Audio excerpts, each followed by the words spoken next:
Welcome to the Boston Art Podcast. I am Brian Huntress. I'm Theodora Earthworms. And this is the episode. Woo! Okay. Give me water right now. Give me that water. So yeah, we are here with Olivia Deng. Hi. Welcome to the recording. Welcome to the podcast. Thank you. Yeah. We just reset it. Yeah. So The fire alarm was going off. It was so funny. As soon as we're I in the opened the gallery. door. Yeah, Assemblage. we are. We're really good radio personalities. So Yeah, I would watch a radio show hosted by you two. Thank you. thank you. Sorry, not watch, listen to. Yeah, you can't watch a radio show. My I brain is appreciate fried. it anyway. So I think I met you in like 2017 or something. Around that time. Yeah, we met at a house show, and I think you were doing a piece. I forget exactly what it was, but you're doing a piece about art in Boston or like specific painters, or was it the DAP show maybe? So I've written so many articles, I can't even remember. How did you start doing that? But yeah, so I got my start in journalism in college when I joined the student newspaper. So I didn't actually study journalism, but I just wanted to write about different things that were going on in the city, different things that were going on at school, and I thought that it was a really cool opportunity for me to tell other people's stories. So that's why I really like writing in journalism. And then after college, like I did try to get staff writer jobs, wasn't successful, so I started freelancing, and to this day I still freelance. Cool. Why were the staff writing jobs so accessible? Was that at like newspapers like the Globe or like Patriot Ledger or something? I didn't try for the Patriot Ledger, I don't remember that, but like I tried for like big publications. I applied to the New York Times, the Atlantic. Hardcore. Didn't work out. I think it's way harder to get a job at those places. Like, definitely need more experience. I didn't have any like journalism internship experience. It was somewhat of a pipe dream for me. But, you know, I tried. Well, it's kind of cool to just send out the apps anyway, though. Like, I mean, you gotta ask, right? Right, yeah. Yeah, gotta get over, like, that fear that you're not good enough. But, you know, I did end up building a pretty substantial portfolio over the years, I think. Cool. Very cool. Have you always been a writer? Yeah, I mean, I have been writing for as long as I can remember. When I was a kid, I wrote a lot. Like, I write, like, silly little plays and stuff like that. Writing was a great source of comfort for me. Yeah. Especially, like, going through tough times. Writing has always helped me. And, before college, I was doing more, like, silly fiction writing. Like, my own little silly stories. But then, I got into journalism, and then, I found that I am more comfortable putting, that type of work out into the world. Yeah. Do you still write fiction? Or just, Not around your really, time? no. Yeah. Nice. I feel like there's a lot of didn't like Hemingway, isn't he famously like started off wanting to do fiction and then did journalism for like 60 years or something, or like 40 years or something, but Oh, really? like a whole career, and then he started writing his books. I didn't know that. I don't know, I barely know fucking anything about that guy. Oh, it sounded like someone's trying to get in. That like scared me for a second. Yeah, I thought someone's trying to Yeah, hopefully nobody look comes into this in. gallery. It's locked. Nobody come in, please. Yeah, this is actually kind of like an anxiety-inducing environment because it's like just big glass walls. Mm-hmm. We don't. Maybe we should face this way. Don't we look can at move the the people out table there. and, Yeah, and this is big restaurant. Oh, move the table. Maybe we could all just face this way. That Maybe face that would one. help. Right. Yeah, it could. But Feel free to have some fries if you want. I'm also. good, but thank you. Get water and fries. Water and fries. This is a good. Good meal. Oh my god. We like crash landed into this interview right now, but cool. So are you from Boston originally? No. So I lived in a few different places. I grew up, my early childhood was spent in Denton, in Texas, and in Dallas, nice. Texas. I've been to Denton in Texas. Oh, one really? time. I Not played a many- house show there. Wow. It's weird. Apparently Denton has a pretty good scene. Well, yeah, I was too young to experience that scene, but yeah, it's cool when people know about Denton because when I mention it, a lot of people are like, "Where's that?" There is a really cool record and bookstore there. I Mm. don't know if you've been there. It's that pink building. I'm not sure actually. There's also it's like an opera house building. Oh, that sounds beautiful. There's so many like old, like amazing structures from like the late 19th century or early 20th century in like the more desolate rural parts of the country, which is Yeah. weird. But there's also the reason that I went there and I was excited to go there is because there's a famous Mountain Goat song, if you're familiar with that band, Yeah. with the best ever death metal band in Denton, is about Denton, Texas. So I was like nerding out because of that. That's why you went? No, I went. We were on tour, and that was just a good. I don't know. We were just trying to book something in Texas, and it coincidentally was in Denton. You're like, oh, mountain goats. Yeah, and I was like, "This is cool," and it ended up just being a very completely mundane and normal place. Most places are, I guess. Yeah, this is true. Jesus Christ, man. So, how was your day? Terrible, Shitty, yeah. horrible day. I mean, it was okay. I'm very, very busy. Right. Just got out of work like an hour ago. Yeah. Jesus How was your Christ. I don't know. How was your day? My day was okay. Yeah, I didn't have to work today. Met up with a friend and we walked around the Arboretum. Yeah. And it was cool. Like saw some wildlife, snapping turtle, What is it? The nice. Arboretum? Yeah, I don't even. Where is that? it's the Arnold Arboretum. It's in JP. Oh, okay, Yeah. cool. So it's a really nice open area with plants, flowers. That sounds so pretty. Yeah. But yeah, I think we were really excited to talk to you because we have found ourselves as artists and people who have like organized and been a part of a lot of Boston DIY shit have always been in the role of either organizers, like patrons, people experiencing other people's shit that they're doing or in shows and stuff. But we recently found ourselves as these kind of pseudo journalists interviewing people in Boston Yeah. and stuff and like sitting down with random artists and talking about shows and galleries and shit. So I thought it'd be cool to interview somebody who's actually experienced in reporting, or I guess if that's the right word, Yeah. and like about Boston and shit, you know what I mean? So, because we kind of find ourselves in this position a lot, like this kind of internal debate with the podcast about whether or not we should lean into that, like actually try to be journalists and like do stories and shit or like something like that, or if we should just stick to this script that we've been doing and just interview artists and just sit down with artists and whatever creatives and shit. So, because we don't really know how to be journalists, I guess, or we don't think we do. Yeah. I don't know. Well, Like, did you ever have that kind of identity crisis? I did, yeah, many times. Yeah, there are times where I'm like, am I even a legitimate writer? But yeah, I definitely think about that a lot. And I think it's hard to kind of define what makes someone legitimate versus not. Yeah. And I don't know, I think really what makes someone like a good journalist is reporting on underreported or underserved communities and issues. Also, like having journalistic integrity. Yeah. Like there are a lot of problems today, I think, where like some journalists, for example, will just copy and paste a cop's press release and just take it word for word, and then that's their story. Yeah. So I think that like good journalists always ask the question why, like look deeper beyond the surface and really try to get to the root of the problem. What was your first story? Ever? I guess so, yeah. Or like, yeah, what was your first story ever?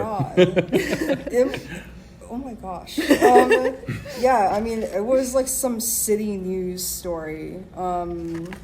Yeah, because I was writing like news articles about the city. So it was something like that. And I wrote a bunch of those articles like throughout college, like reporting on city council, reporting on housing. So, and then like I branched out, like wrote about like science, wrote about business, and then wrote about the arts. And so like I explored like a wide range of things, of topics and beats to cover, and I found out that I really like writing about social issues. I really like writing about arts.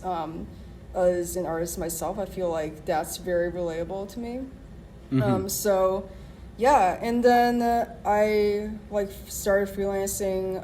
I wrote for Dig Boston, WBER, Boston Magazine. I have one article in The Atlantic and Boston Art Review. So, yeah, that's basically how my career, air quotes, went. As far as like housing and stuff, and like you said you were like reporting on the committee. Is that what it was, or like I meant like civic stuff? Yeah, like definitely reported on gentrification, developments, etc. Definitely went to city council meetings.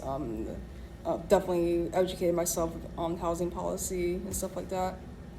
How were like the first city council meetings you were going to? Like, as somebody, I've never even been to one. Okay, well, this was a long time ago. I think I actually, today's meetings, they do it over Zoom. Like back then, I went in person. Yeah, like the State House and like by the Common? Yeah, it was like, 2013 or something? Wow. Yeah, I mean, it was, city council meetings, they can be very long, sometimes very dry. So you just have to, like, pay attention and extract important points. But, yeah, I mean, like, it's a city council meeting, like, it's very official and orderly, and they're, like, very regimented. Sounds unbelievably boring and really hard. What do you feel like was like the first story that you were really excited about that you worked on? Yeah, that's a good question. Yeah, I was really, I think that a lot of my college articles are cool, but I think that the first story that I worked on that I was very like over the moon and proud about was the piece I wrote for The Atlantic in 2017. Because it was kind of a dream publication for me. Yeah. And I wrote about how it was a story about, it talked about the conflict between encouraging careers in the arts for like women and non-binary people versus like pushing them into STEM. So it was exploring that, and I interviewed artists who had really insightful things to offer, very insightful comments, and it drove home the importance of the arts. So because of that article, before writing it, did you find that more women and non-binary people were being pushed towards STEM rather than art? Not necessarily. It's more so, I think that I was just picking at something that I noticed. I don't have the exact stats of what the percentages are of people working in certain industries, but I noticed that there was a huge push for people to get into STEM, which is great, if that's what you want to do. But my point was that funding for the arts is so meager, and I think during that time there was a proposed budget cut towards the arts, proposed by the Trump administration, and just making the point that the arts are underfunded, and there should be more careers in the arts that could actually pay people a living wage. Yeah. That's still a problem. Definitely. Yeah, I feel like that's something that I'm just like actually starting to try to get a grasp on is like public arts funding, specifically in Boston, because I can't learn about everywhere, obviously. And if I'm working in Boston, this is probably where I should learn about, So I've been like, I don't know. It's like really, it's hard to even understand what's available, what funding is available, where there are deficits, who even receives the funding. And I find myself on like the fucking City of Boston website, looking at like the cultural news, arts and culture newsletter and stuff. And it's like, there's a lot of great stuff on there. There's like housing opportunities that are probably scarce. I don't really know, or random grant things, but it's like so hard to try to understand and break into. I think so too. It's very tough. I think that the city itself does offer certain grants. Like my friend and I have been through the process ourselves. It's oftentimes very long, very detailed. And I think that there definitely needs to be better processes in place to make the applications more accessible, like more well known. I feel like some people may not even know that these opportunities exist. Yeah. And I think that there needs to be more opportunities in general, so that it's not always like a competition, like a fierce competition to fight for like that amount of funding. Yeah. I think that like funding in the city of Boston could be used in so many better ways. Like the police department is very well funded, and there are other areas that are severely underfunded. So Yeah. it's definitely like a citywide structural problem.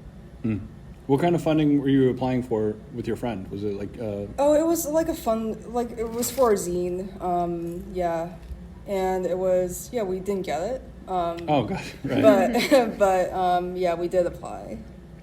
What was the zine you printed? Was it like a collaborative project? Yeah, it's called Fuck Your Dreams Zine. Oh, I've seen you posting about that. Yeah. So it's a zine my friend and I started about a few years ago. We were talking about the end of the world, and how the world's gonna end, and I was thinking about the idea, yeah, like apocalyptic shit. So we were just in a very nihilistic mood, and we decided to start a zine called Fuck Your Dreams, and it talks about death, decay, and destruction. We have 3 issues out so far. Nice. Yeah. Is it mostly writing, or is it like an eclectic? Yeah, type so thing? it's a mix. And for every issue, we have contributors, artists and writers. It's definitely a mix. Like, we have people submitting poems, essays, short stories. We also have people submitting like paintings, drawings, collages, mixed media pieces. That's really cool. Do you have, are you working on one right now? Is there submissions open, or is that happening soon? Yeah, submissions are not currently open because we just released our 3rd issue. Oh, nice. Yeah, so that one came out a month ago. Oh, gotcha. Okay. Yeah, so we're still like very much like trying to promote this issue. Yeah. And then I think later down the line, then we'll open up submissions for the next issue. That's really exciting. That's cool. Could you talk about the, I guess, publication process of that? Like when you're like, so the seed of the first, like of a new issue, like if you're starting issue 4 right now,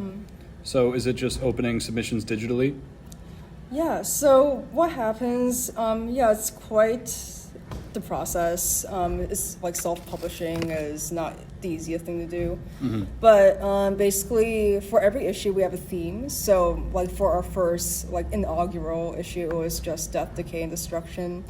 But then we decided for each subsequent issue we'll have different themes. So the second one is like how we ride, so how people basically move during the pandemic, like biking, skating, roller skating, even trains, planes, cars, like all of those count. I guess that's also like a transit issue in a sense. So, and then our 3rd issue was about dreams and nightmares, which is our most recent one. So we come up with a theme, and then we'll like write a description, like a call for submissions. And Do you have to fight for the submissions? Like, are they like flooding in, or are you like? It depends. Yeah, I mean, yeah, I think that it really depends. We're very much like a scrappy 2-person operation. It's yeah, So are we, it's a I scene. guess. Right. And yeah, but you know, I think that we select pieces that we think fit the zine. Cool. Very cool. Yeah. And I guess at that point, so going to print, like, are you taking pre-orders, or are you like printing 200 and then just listing them online Yeah, and selling definitely them? not 200. Oh, gotcha. Okay, right. Like, or just, like I just Yeah, spelled it arbitrarily. Yeah, like, totally.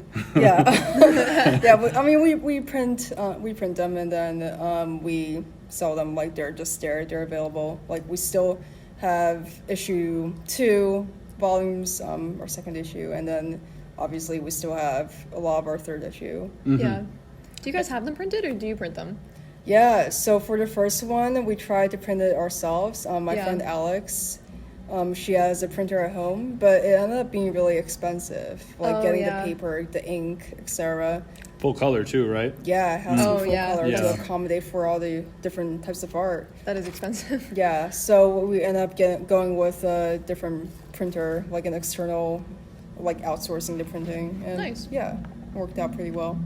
And are you selling? Now you're selling a lot online, but are you also distributing them in person in any way? Or Yeah, we did markets. So at the launch, we did a market in JP. It's called Find Out, and then we did the Hassle Market. So yeah, those were both really good opportunities to get the zine out there. Yeah, I used to do a lot of the Hassle markets, like the black market and stuff, but I haven't done one since before the pandemic. Yeah, that's where I got the goblin head and like weird clay creatures. How many do you have of 2, mine? yeah. You have 2 of them? Yeah. That's fucking awesome. Wow. They're not broken? They're stayed strong? Yeah. That's amazing. Talked about this before, but we haven't talked to a writer about this. But, like, we've thought about some of that in the sense of, like, who gets to shape history if we're responding to it. Like, if we're a product of the political environment, the social environment, the ways that we're marketing our work, the medium we have accessible to us, like, how do we make sure that the people that have good ideas and the people that are responding well get remembered? And I feel like that really comes down to the people that are, like, the storytellers of the time. Like, people who write about it, people who make documentaries about it, people who photograph it, people who document it and archive it. And it's interesting to think about that. Like, do you ever think about that when you're like reporting on like cultural stuff that's going on in Boston? Yeah, I do, definitely. I think that like as you said, it's important for journalists, storytellers to document things, and to my point earlier, that's why I think it's so important to like find out underreported stories, underserved communities and issues, things that don't really get the spotlight but are important and should be remembered. So I think that's a really important role that journalists have to play. And I think about that all the time. Like, I think about, like, writing about venues closing. Like, I covered EMF's closing, I covered Great Scott's closing, and sound museums, relocation, and demolition. And I think about how, like, yeah, it's very sad now. It may not seem historic, but, like, years later, like, these spaces are very much beloved and people will remember them, but they're definitely very historic in my opinion. Yeah, that's true. And it's crazy too to think about like how those things came to be and the way that, like, I feel like 2 years ago everybody was talking about like post-pandemic the art world and the art scene and the music scene in Boston are going to be so different, and now we're here in 2022 and it's like we're seeing those changes tangibly. It's like, what do we do with that? Like, yeah, that's a good question. I think about it myself. I mean, I think like the community aspect is super important. Like definitely trying to like have each other's back, and because like we're all after the same general goal, which is to make art in peace, like without the established forces imposing anything and restricting anything. So I think that aspect would be super important. Yeah. And it's so interesting too, I guess it's a shame because it feels like so little to ask for. Yeah. They just have a room to paint a little crumb. Yeah, I just want a little room. A crumb of peace and harmony. Yeah, like that Robin Hood meme. I love that. Like a crumb. A crumb. I just want a place to sleep, a place to paint. They could be the same place. Yeah. And dinner, and I want to be able to keep my cat. Yeah, I do all my art in my room, basically. Yeah. Me too, pretty much. The only time I've ever had a studio was I was using pandemic money. That influx of cash. I know. That was what that one-time influx was nice. I wish I knew that I wouldn't die because I would have budgeted so much better. Right, yeah, like apocalyptic spending. Yeah, I was like door dashing every day, dude, and like yeah, bad. Bad. Yeah, I fucked up. I had I forget what the rent was at that building I was at, but I had a studio in a fancy building in South Boston. You were subletting, so it was cheaper than it would have been. Yeah, but it was still an egregious waste of money. It was fun to be there and to do it, but it was a fuck up, all in all. It was a cool 3 months. It was a good time. Yeah, I was there for 3 months. I had a studio there for 3 months, and it was like the size of this room. It was fucking. It was lit. It was fucking so stupid.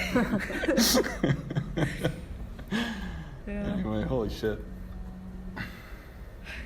Yeah, I don't know. Yeah, I also think that like it's important for like weirdos to be able to express themselves. Like a lot of things that artists create may not be like palatable to like the general public. But I think it's still important for artists to be able to like be weird, like express themselves and like do things that do not necessarily conform to like public's expectations and stuff like that.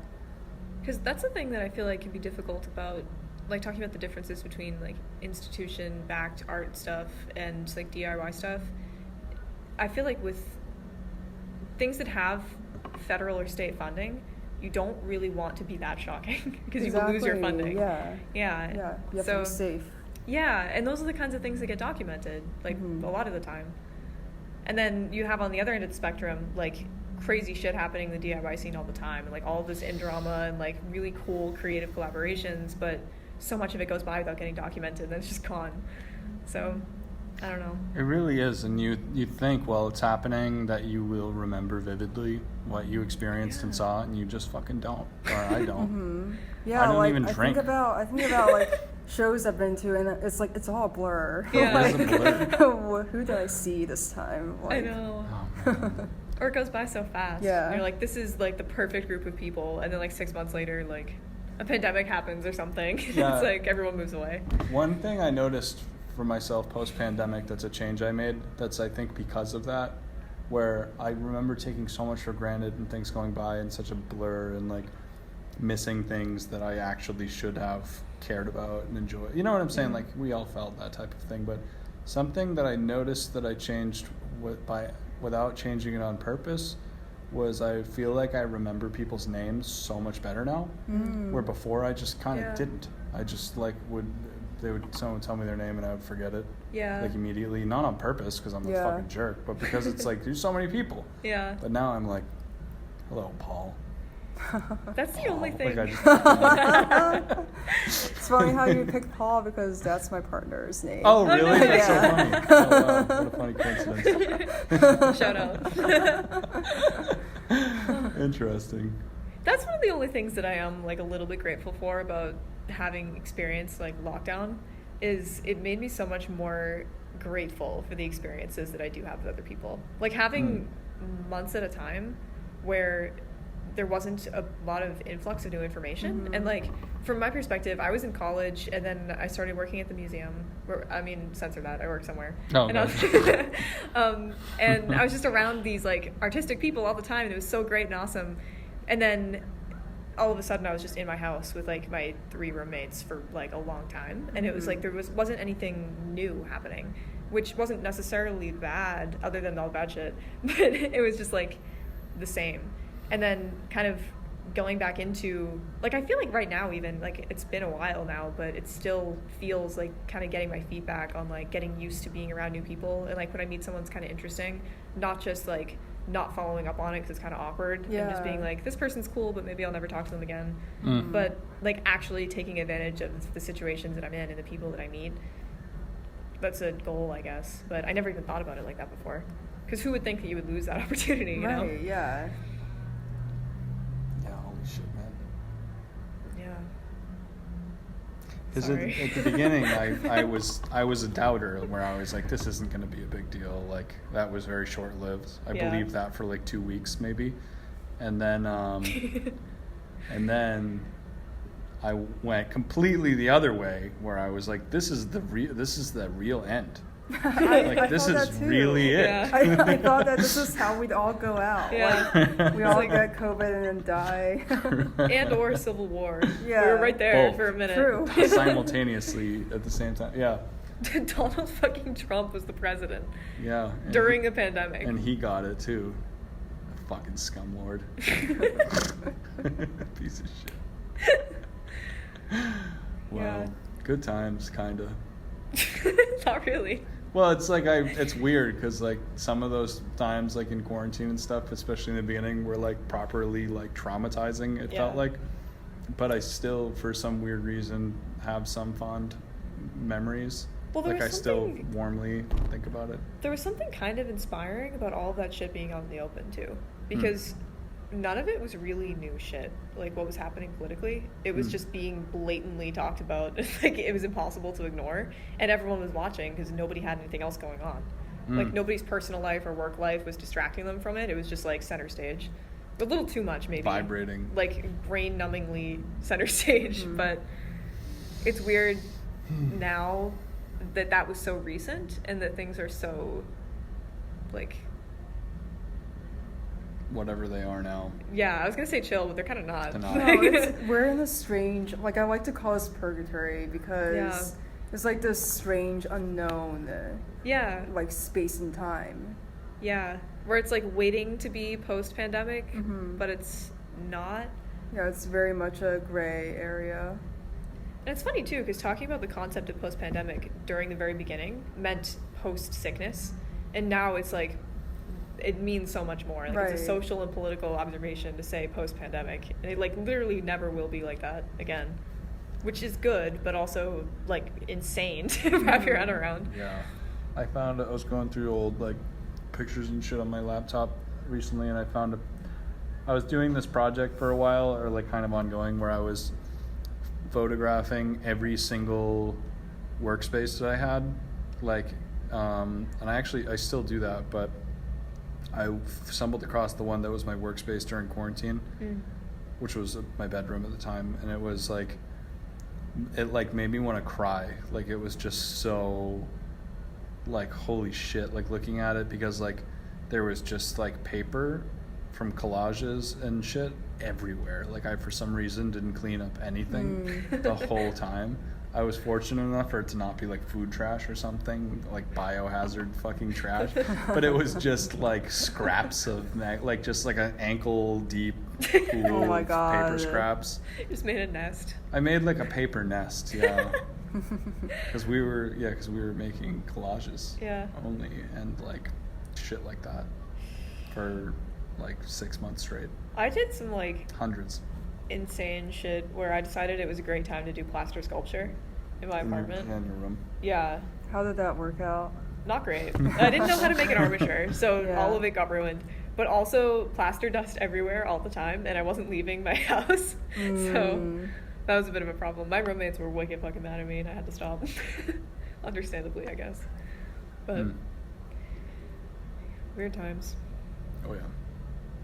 Should we like cancel the pandemic route we're going down? I Is don't that know. like a Sure. vibe kill? Yeah. Talking about this Oh, for us or for people listening? for just in general. Oh, okay. Yeah. Yeah. I mean, move in Oh, a different direction. Right. Oh my gosh. Jesus Christ. Well, it's funny because like, how would like either of you guys, I guess, describe 2022 in the art world? Because acknowledging that it isn't 2017, Right. It isn't 2020 anymore. But what is happening right now? Because I feel like I've been in this mind space for the last like year and a half of waiting for after. Yeah. But there's something tangibly here now. Like, the art scene has come back. Oh my god, I dropped my ring. Was it a Sorry. ring that Yeah. flew off your hand? But like, well, how would you describe this? Because it's going to be different in a year and a half, you know? Yeah, I think that we definitely have to be adaptable because anything can change at any given moment. Yeah. I think that, like, definitely shows are back. Yeah. I think that, like, there are things happening. Yeah. It's definitely, like, a mix of digital and virtual stuff, which is still going on, and also in-person events Yeah. and stuff. So yeah, it's still very much a gray area though. I think that it's definitely not like pre-pandemic times. Yeah. That people still catch COVID. It's still very much a real thing. Yeah. And that's something that we will have to contend with, I think. I think that some of the like health precautions that have become normal in our society now will stay, and maybe with good reason, honestly. Like, sometimes I think about the way that I used to like party or like hang out with people Yeah. before, and I'm like, that's so fucking gross. Like, Yeah, like when the people like learn how to wash hands properly for the first time. Yeah, like because grown of the adults. instructions. Yeah. Holy fuck, dude. Or thinking about all the like rooms I've been in where there was one blunt being passed around, Oh like my 30 God. people. It's Fucking like, holy shit. heinous. Jesus Christ. Or like getting the flu and being like feverish and sick, but still going to like work or whatever.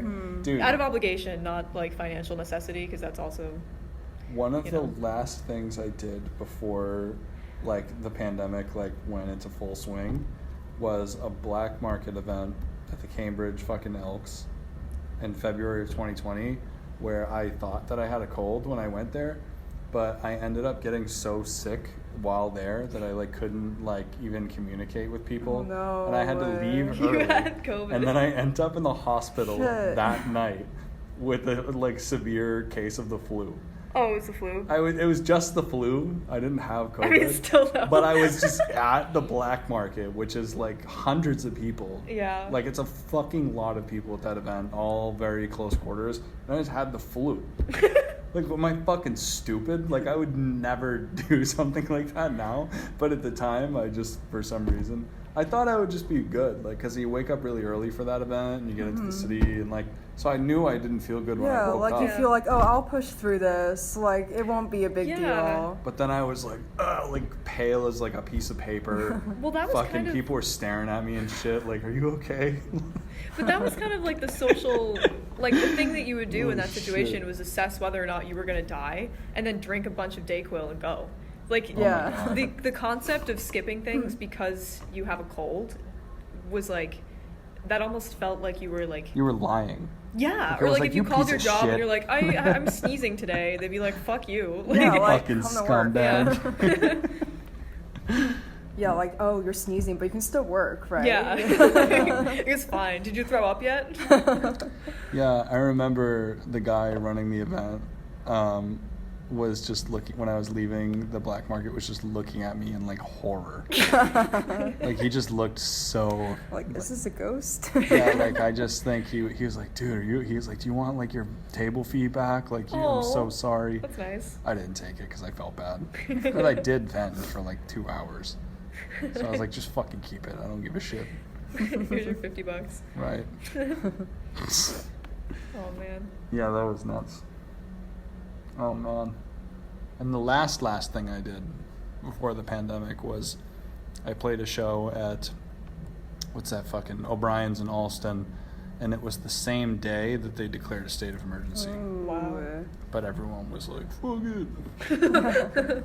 Yeah, my last pandemic or pre-pandemic event was going to the SIL. I think that was it, and then the announcement came a couple of days after. Yeah.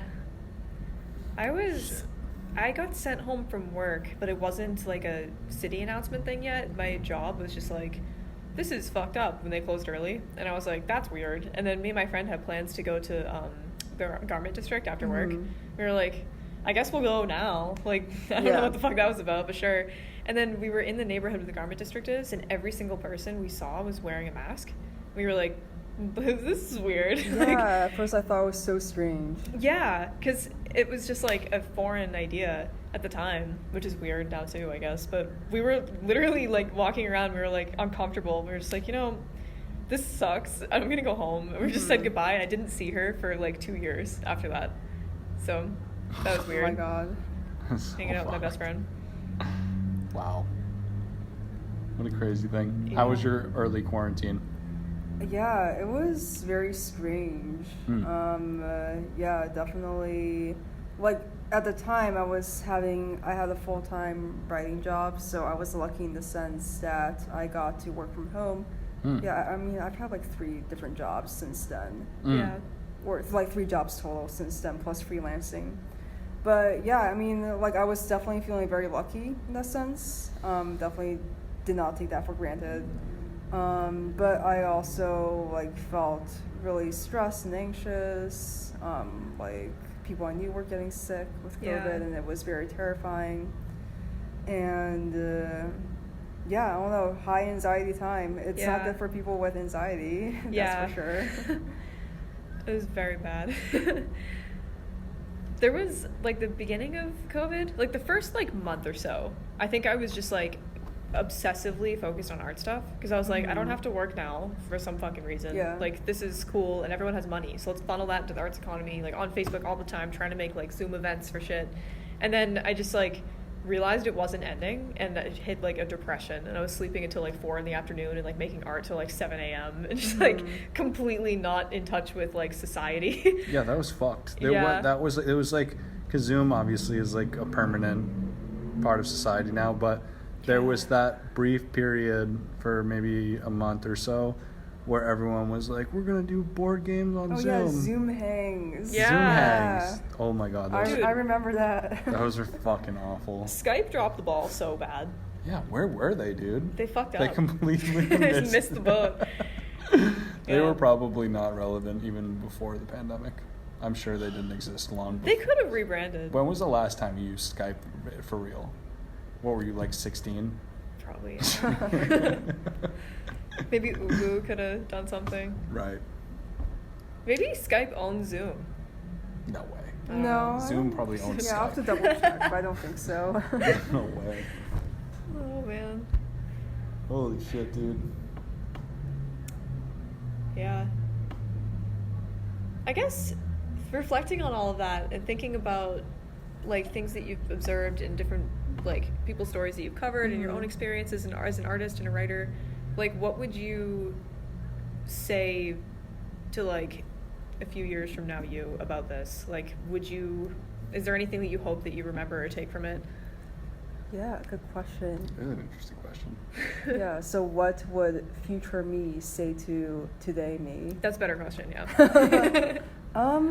Yeah, I mean, I think that like I still have like some doubt about myself as an artist, like those thoughts creep into my head all the time. I think that like future me would say to like fuck those thoughts. Yeah. Hopefully. You are a legitimate artist, and I'll definitely like try to instill that message in my head. Yeah. I also think that future me would encourage current me to like explore different mediums. Like that's something that I really want to do. Like I mainly work in like pen and ink and acrylic painting.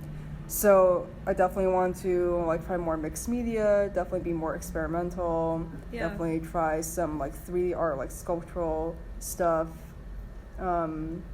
So yeah, like why not try something new? Yeah. And and I would also like future me would also tell myself to push myself more in writing. Like I feel like as a freelancer, it's very much you pick your own cadence for writing, and I think that I definitely would like to pick it up, like write more pieces, try some more like national publications. Like there are definitely like dream publications that I want to write for. Yeah. So like go after those opportunities. Nice. So just a quick side note, because I just was curious about it when you were talking. When you are a freelance writer, how does that work? Like, do you pitch a concept for an article to a publication and then write it, or do you pitch them a piece? Yeah, so this is what happens. Sometimes I'll get like editors emailing me like, oh, this is available to cover. We would like this covered. Are you free? So that happens sometimes, but more often it's me coming up with a pitch. So writing a pitch about a story idea. Basically, that pitch will like summarize what the story is about, who I'll interview, and I'll just send it off to the editors, and then they'll tell me whether it's accepted or not, and then I'll go on to write it if it is. Oh, that's really cool. So that gives you probably a lot of control, like in comparison to if you were working for a publication? Yeah, I mean, I think so to a certain extent. Yeah, there is that type of autonomy in freelancing. That's cool. That's interesting. I just didn't know how that works, so I Yeah. was curious. I wanted to do that really bad. Freelance in writing? high school. I wanted to like be a journalist and do freelance writing. It's not too late. Yeah. Maybe. Yeah. Something I've experimented with, but I haven't found a proper way of doing it, is like some kind of way to transcribe the episodes. Yes, there is an app, or there's a service called Otter, and you can just upload the audio. It'll transcribe everything. There are a lot of automated transcription services. they're not That's sick. 100% accurate, so you will have to go through it. Yeah, but it will still like cut down a lot of your work. That's cool. Yeah, Really I've always good felt thing like to that do. would be so sick to just be, because like I noticed NPR does that all the time, where you'll click on an article and it's a transcribed radio piece they did, Yeah. you know. So, and I'm always like, imagine. Well, Be it'd a be fuckload of helpful. work probably.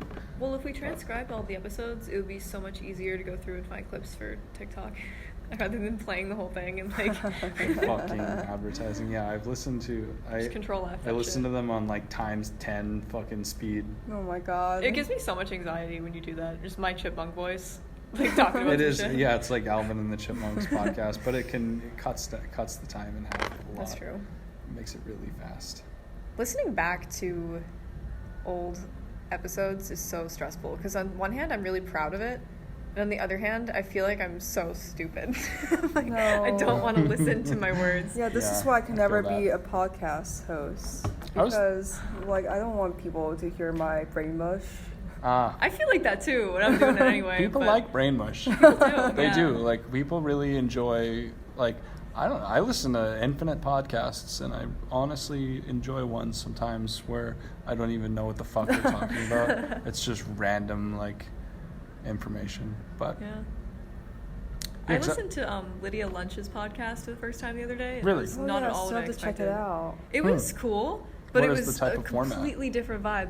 So it's her and Tim Dahl, I think, and I think it's called Lydia Spin, and it's on Spotify.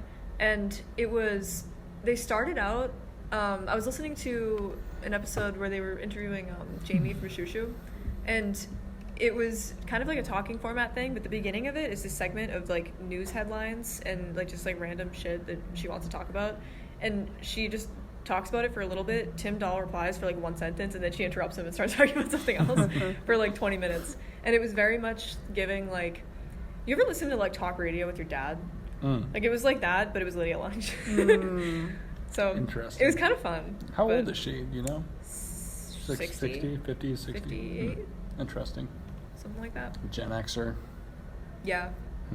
New York no wave slam poet. Hell yeah. Yeah, she's doing a show in Boston soon, and I found out about it when it was already sold out. Oh, of course. Rest in I know, peace. that's so sad. It doesn't even say. I found it on the Hassle, and it didn't even say where the show's gonna be. I couldn't figure it out. Painful. I know.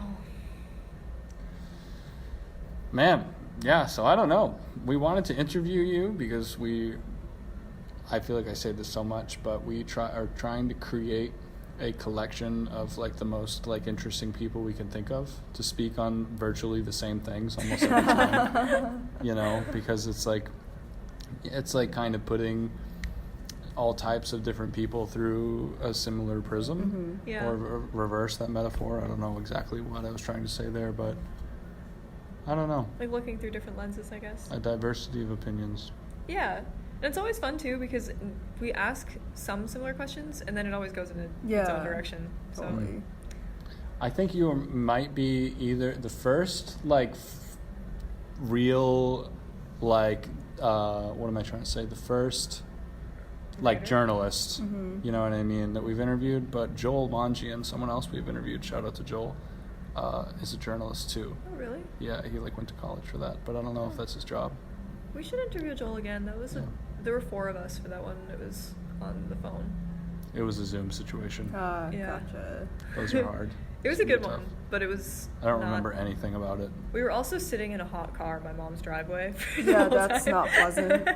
See, that's something we do to ourselves so often, where it's like you think about like introspection and like making sure you're not uncomfortable Yeah, and like anything for the everything. podcast. Yeah. Right, but like we'll record the pod. It's like, what if somebody told you like, all right, like I need you to do a job interview, but you need to be balancing on like a wet metal railing. There's going to be hail, and a person's going to be yelling at you, And you're hungry. and you're hungry. It's like that's how we record. Yeah. We like set up the most terrible circumstances for We'll ourselves be in ever. like a car with no air conditioner and like rush hour traffic in the middle of Boston. Like calling you'd someone. think that it was like a challenge that we're gonna win money at the end if we succeed, but we're just actually like Oh, just for fun. you yeah, know? we're just fucking up our day basically. Well, this space has been really helpful because there aren't a lot of places for us to record that are quiet. In Boston, Yeah. especially. That's why it's always in the car. Because our show is exclusively like field recordings. Yeah. Like we don't have a studio that we bring people to, which would be cool if we did. I wish. But If wishes were horses. Yeah. Have you Right. checked out the podcast garage? I've never heard of it. Oh, It's in Boston? Yeah, that's in like Austin, it's right? in Lower Alston. Oh, is that near the pump track? Yes. Oh, okay. I know it's the murals all over the Yes. side. Okay, cool. Yeah, I don't know what their rates are. I didn't know that's but what that building was. Yeah, I mean, it's like a podcasting like they have spaces to rent out, I believe. Oh, I That's forgot dope. about them. We should look into that. Yeah, the only place I knew about that did that is Staples in like Brighton. They charge a lot Rents. of money. Which Also, is that's really absurd. weird. Who the fuck would ever rent out the Staples podcasting room? If it wasn't like $1 But it's a million thing. an hour, Probably it's is. like $150 an hour or something. I Is it think. really? That's I don't know fucking for crazy. sure. I don't want to slander Staples right now. Fuck But 'em. I made all Well, of my zines at Staples Printing Copy Center in Plymouth for like Staples, years. Yeah, Staples Copy Center homies for sure. I used to leave art on the printers there all the time by accident and just like go back in and be like, sorry. You want to hear something terrible? I knew somebody for a brief period of time that worked at the Staples Copy Center. Yeah. And this person had this like very weird habit that I don't approve of. Like this was like a creepy thing they were What the doing. fuck? Is But- this about to be a crime? Not a crime, but just maybe a crime. I don't actually know. But it just made me never want to order prints from there again. But no, this person was would keep things, print their own copy of things that people would order Oh, if they thought that it is was cool. so creepy. Isn't that the Like worst thing you've photos ever and heard? stuff? Whatever. Oh. One time they were telling me that they did it with a story that somebody wrote and they kept a copy of it because they were like, oh, that's cool. Oh my god. And I was like, you're a fucking sociopath. Yeah, Why that's would pretty you fucked do up. that? That's literally the most like violating thing yeah, ever. that is creepy. It really is. Yeah. I feel like if it was something where they threw it in the trash or like the recycling and you kept it or you left it on the printer and they kept it, that'd be one That- thing. But yeah, like that's a downloading your fine. own Yeah, like copy is like, intentionally making another copy. yeah, that's Right. weird. That's not pro-social behavior. Damn. Holy shit. Wow. Damn. So yeah, I don't really order personal items from Staples. If I'm Oh, I doing do the something like DIY that, area. I will do same. Yeah. Like their photocopier. Jeez, I'm falling asleep. It's fucking 8 o'clock. Really? Wow. What the hell? I hope you Yeah. didn't have any time constraints that we just I fucking did not. burned Yeah, through. this Awesome. evening is free. I'm just gonna go home, watch a movie, take a nap. Oh, Nice. I mean, that sounds so fucking nice. That's probably what we're gonna do. I fucking want that so bad. We didn't even turn on the AC or any lights. Yeah, it AC's wasn't off. necessary because it's actually pretty cool in here. Yeah. No, it is. I thought it was on, but just really low. Yeah, Dwayne said that it was on, but I think that he might have been mistaken. Well, as long as the fire alarm going off was a bit of a problem, but then literally as soon as I touched the door to let you in, it turned off, and I was like, That's oh. good. I'm sorry you guys had to experience that. That sounds really anxiety-inducing. It was kind of funny because we had a whole conversation guys were with just Dwayne just standing there, standing like, next to the fire alarm. And he was just probably like Completely normal. not even acknowledging it at all. And, yeah, crazy. Don't make fun I'm sorry, of I'm him. not making fun of Dwayne. Shout out to Dwayne. We talk about Dwayne on like every episode. I have a now. Dwayne impersonation, and I hope he never knows about it. You just did it on the air, so He won't know. Maybe he will. Maybe I he don't You know. have to do it to his face. he'd probably like it. At the next open mic, just go up and do a Dwayne impression. Well, it's because the reason that he has a unique accent is because I feel like Boston accents are almost always nasally and high pitched, and he has like a baritone, deep voice, oh, interesting. but with a very heavy Boston accent, which I feel like is uncommon, personally. You're right about the nasally part. Yeah, Yeah. it's like a masked accent. Yeah. It is, yeah. Mm. Huh. Yeah, and he's like, whoa, like he's speaking from his core. Yeah. You know what I mean? Which is like Interesting. hard to do for some people, even. I feel like there are a lot of versions of the Boston accent, which is really funny. Right. Like, it's just so. I feel like that's the reason why it rings so false when people try to impersonate it. Mm. Because if you meet someone that actually has one, you can tell that it's real. But anybody like doing an impression of it just sounds terrible. Right. People that have real ones sound terrible too. But I think I sound terrible a lot. Yeah, people on TikTok tell me that I have a strange way of talking, but I don't feel like I have an accent.